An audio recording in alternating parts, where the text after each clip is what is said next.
chỉ lo thường nay mi nay thà ho thiên la dầm nằm nhà ho mẹ xưa xưa mà ngơ mình nuôi chế truy nhá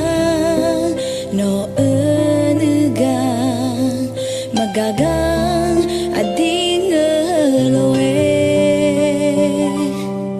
nữ chế ho nè nên dần ya ya mà gà gà mẹ xưa xưa mà ngơ dám nhau như mama ani mẹ đừng nghe lời nói thế nào gà nữ ơi tim anh nhớ đã có gà nữ ơi tim anh nhớ mà đây chờ một lời như khó chỉ đi tim anh như gà nữ cha lên thế lên nhà như khó chỉ on hè gió mà hết đường nhà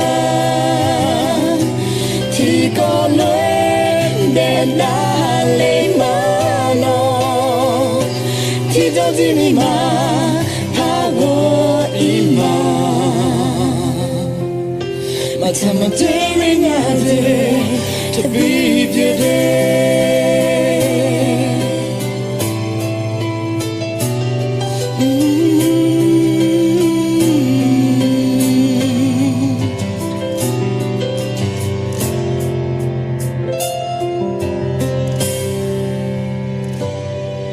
mà giờ truy nhá nó ơ nữ ga dầm nhầm nhỏ ho mấy chữ ơn chỉ lo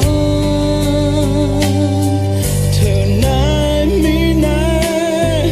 thà ho thiên la dầm nằm nhà ho mẹ xưa xưa mà ngơ mình nuôi chế truy nhá nó ơ nữ ga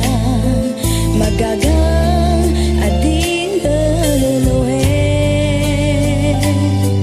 nữ chế ho nè nên dần ya ya mà gà gà mẹ xưa xưa mà ngơ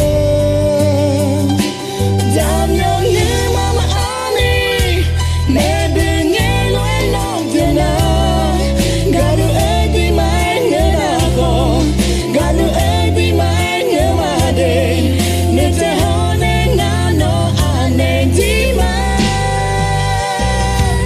như gà nữ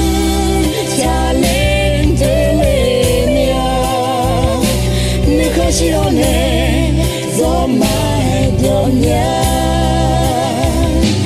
thì có lối để đã lên mà nó thì đâu gì mi mà tha go ima như gà nữ cha lên thế lên nhà nếu không chỉ on hè gió mà đường nhà